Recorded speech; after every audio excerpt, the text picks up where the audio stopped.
Hey guys, what's up? It's Biscuit Horror Reviews. Um, I've been feeling kind of down lately. Surprisingly, and this may sound like a sick joke or some kind of exaggeration, but I have actually lost two family members to drug overdoses in the last month. It's been a rough past couple of weeks for me. That being said, I haven't really been motivated to upload anything or do anything with my time other than really just kind of go to work and sit around and play video games. I decided tonight that I would try to make some content for the channel, and I really didn't know what I wanted to do. I was thinking maybe a top 10, I haven't done one of those in a while. Maybe a review of something I haven't seen, or maybe I could just pull up a review that I've posted on my letterbox and just read that off. But I figured I'd try something a little different. So tonight I'm going to be on I guess maybe on a more depressing note, maybe less depressing note. Tonight I'm going to be talking about and ranking the Japanese Guinea Pig series, which was a series of low-budget, shot-on-video Japanese horror films, starting in, I believe, the mid-'80s, 1985, and I think it ended, they stopped doing them around the mid-'90s, I think, probably early '90s. Either way,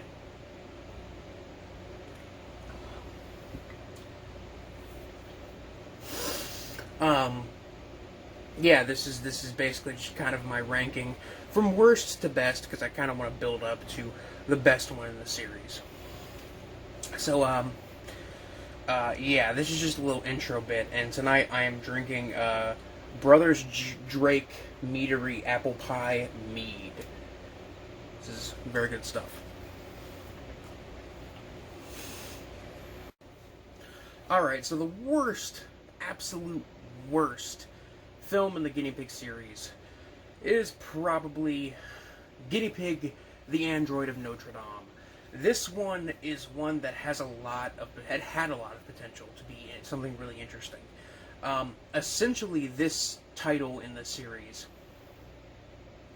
is a science fiction kind of horror title, having to do with a dwarf scientist attempting to save the life of his terminally ill sister, and he does so by kidnapping people and using them as guinea pigs. Funny. Using them as guinea pigs for his medical experiments in order to see if he can save her.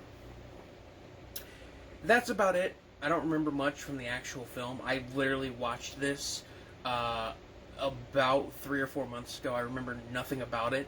I was bored for a decent amount of it. I think there's a couple scenes that are kind of interesting in terms of gore effects, but as far as I could tell you, Android of Notre Dame is honestly the most boring film in this series. And it's I wouldn't say it's kind of hard to be the most boring film in the series, but it I guess it is. It's hard to be the most boring film in a series of weird shot-on-video Japanese gore titles that really only got weirder and weirder as time went on. Either way, Android Notre Dame is probably the worst of the series. Second worst probably goes to the third film in the series, He Never Dies, which is completely abandons the kind of pseudo-found footage, pseudo-snuff aspects of the first two films, Devil's Experiment and Flower, Flesh, and Blood, in exchange for being a full-on horror comedy having to do with a young man who attempts to kill himself and realizes that he can't die, and then he terrorizes people in his life who are kind of responsible for making him want to commit suicide. It's an interesting short, most definitely, and it's a bit more watchable than Android of Notre Dame is, in my opinion. But the biggest problem here is that it's a major kind of departure from the series, but not a super weird one. In my experience with this series, the really weird entries in the series tend to be the more interesting ones. which I think is weird because Android of Notre Dame is pretty fucking weird. But I guess that's because it's boring first and weird second. This one is kind of just an average, somewhat splattery horror comedy. To be completely honest, I watched this film maybe twice in my entire life, and I've never felt the urge to rewatch it since the last time I watched it, which I think was when I got a copy of it on physical. I got a bootleg of all of them on Blu-ray. That is the last time I watched it, which was almost a year ago. So, yeah. The next one is, and this is where we start to get into the films in the series that are actually pretty good and interesting films, considering their low-budget, shot-on-video gore. We got The Devil's Experiment. This is the first guinea pig movie. I would say it's the least brutal of the series, but that's kind of a lie because He Never Dies is framed as like a weird, dark comedy. So that one has the least amount of gore, at least from what I remember. This one does have a couple nasty moments, and this one is pretty brutal, I would argue, simply because it goes for that faux snuff feel. It has to do with these guys kidnapping a woman and torturing her in various ways, which eventually just results in her having the retina of her eye pierced with a needle, which is like the big thing that was the cover art for it and everything, and it's a relatively watchable and interesting pseudo snuff film. Not anything too amazing.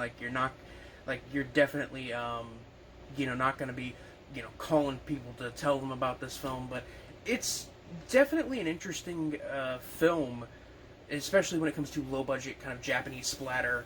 And it made waves. It paved the way for so many other weird, low budget, gross Japanese kind of horror splatter. Stuff like Tumbling Doll Flesh and My Red Guts and Eat the Schoolgirl, Osaka Telephone Club. It really paved the way for movies like those. I mean, I know some of those kinds of movies had already been around for a while, but this one was the big kind of one that really pushed it into the gore genre. As far as the third best in the series goes, it's actually Devil Woman Doctor. This one is a weird sketch comedy, series of comedy skits. And the thing is, the comedy skits are about 5 to 10 minutes apiece. So even if there's one that doesn't hit very well, for instance, there's one in this one where it's a woman going out on a date with a zombie, and every time they go somewhere else, they finish having dinner and then they go play mini golf or something. He's more and more decomposed and rotted until there's nothing left of him.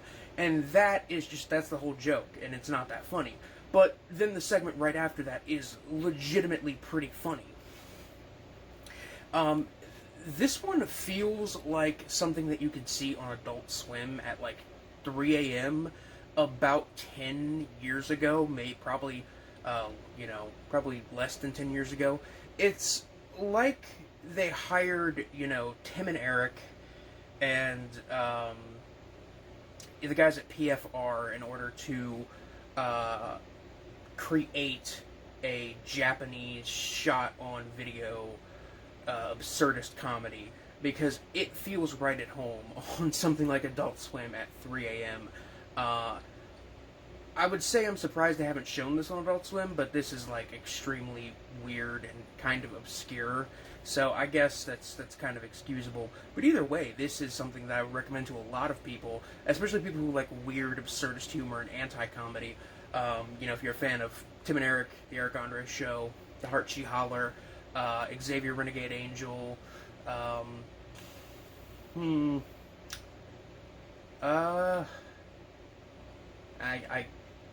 know there are a couple others that I want to say, but I can't think of the titles right now.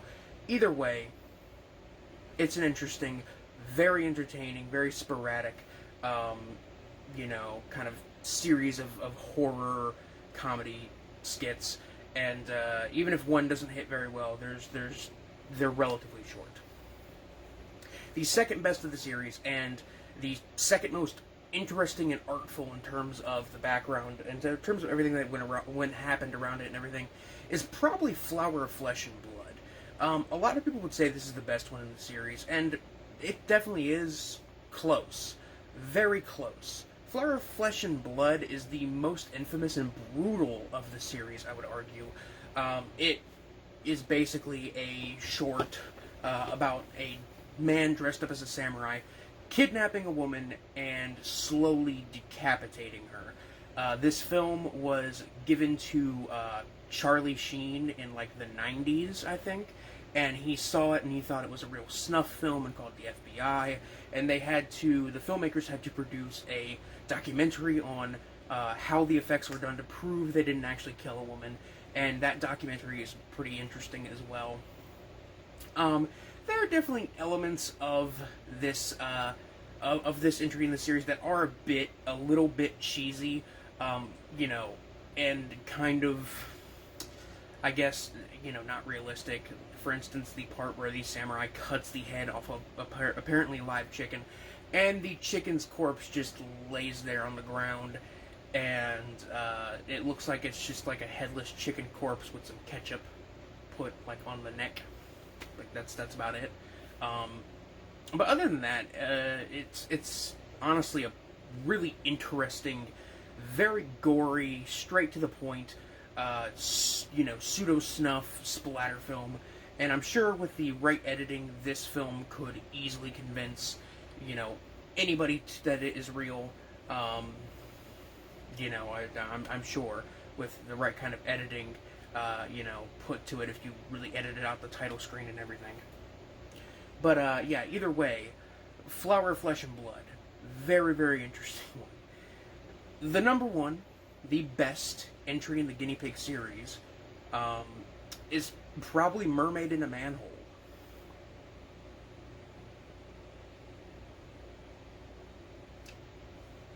Now, the number two and the number one spot, Flower, Flesh, and Blood and Mermaid in a Manhole, are both directed by the same guy, whose name I do not remember, and if I did remember it, I would mispronounce it. However, this guy was a manga artist, and he did a few titles that are kind of, somewhat well-known, like Hell Baby, for example, is one that is, kind of iconic among the cult kind of horror manga scene. The one I am familiar with from him, and the one I would say is probably one of my favorite horror mangas, although I've only read it once, is this one that is called Panorama of Hell, which is a manga that has to do with an artist in this weird, hellish underworld, attempting to do a huge panorama painting of hell using his own blood. And you meet his family, and his wife works in a diner, serving, human flesh to recently reanimated corpses, literally making sashimi out of the ass cheeks of corpses. It's very tongue-in-cheek, very gross, very weird, very out there. The artwork is very unique and interesting. But the reason I bring this up is because this guy starred in and directed these two films. He starred in Flower, Flesh, and Blood as the samurai, and he stars in Mermaid in a Manhole as the artist. This one is the most artful film in the series. Quite literally, this film is a work of art in my opinion. It's definitely a film that's kind of heavy on the splatter, and if that isn't your cup of tea, it's completely understandable.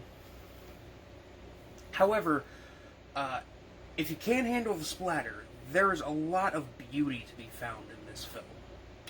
And not just metaphorical, allegorical, lyrical, miracle whip kind of stuff, although the metaphorical stuff is in there, whether or not it is intentional, it is there. It is the visuals in this film that really, really sell it. I recently, very, very recently, rewatched it, And I liked it, I mean, I liked it when I first saw it, but I absolutely adored it this time around. The film has these nice, moody shots of the sewer, and there's this fog, there's baby dolls, there's rotting, food down there, and it's just so aesthetic and beautiful, and it looks so, so nice. I haven't even gotten to the plot of this one. Mermaid in a Manhole has to do with an artist who basically paints things that he sees floating in the sewer. And one day he finds a mermaid down there. And he paints her, and then, brings her up out of the sewer into his home, and keeps her in a bathtub. And as he continues to paint her, she starts to fester and develop boils on her skin. He then uses the boils and her blood and the pus in order to help paint the painting, in order to work on the painting, very similar to what was going on in, like, Panorama of Hell, for example. And that's the plot. I mean, I'm not going to get into the end. There's a very interesting ending to the film, and the director of it doesn't even really consider it part of the Guinea Pig series. Like, yeah, it's heavy on the splatter, but you can tell by watching it that he was definitely going for something a little more artistic compared to the rest of the series. And that's why this film is so admirable. It's so stylish and visually interesting, while also having a really interesting, really unique plot. And it's just really, really, really fucking good for a cheap, gory, shot-on-video splatter flick. Mermaid in a Manhole is actually kind of a masterpiece in a way, and it's recently become one of my favorite Japanese horror films, simply because it is just so aesthetically pleasing to look at and interesting, and it just goes places. I don't really want to kind of spoil it, not that it's the most plot-heavy film, but I just gotta leave it at that and say that I really, really highly recommend Mermaid in a Manhole out of the entire series. I would honestly recommend the whole series, because the whole series is an interesting variety of films, even if 2 out of the 6 movies are honestly just worth fucking skipping. That's still 4 out of 6. That's what, 2/3. I was bad at math, so I'm not one to ask about that, but that's still definitely better than the American Guinea Pig series right now, which has no good movies in my opinion. The only interesting one is Song of Solomon, which is trying to be sold as something that isn't part of the American Guinea Pig series for some reason, even though the full title is American Guinea Pig Son of Solomon. Either way, the American Guinea Pig series, the U.S. kind of remake, adaptation kind of versions, kind of U.S., I guess, interpretation of this series isn't as interesting, and it doesn't really go as many places, both style-wise, gore-wise, and artistically. Either way, that's enough ranting for now. I'm sorry if this video was a little bit of a downer. I'm sorry if this video is disappointing or not that interesting. I really haven't been feeling motivated to do much with my time. So I figured talking about some movies that a movie series that I think is pretty interesting would be an interesting way to kind of, get things rolling again. Anyway, guys, this is Biscuit Boo Horror Reviews, signing off. Peace.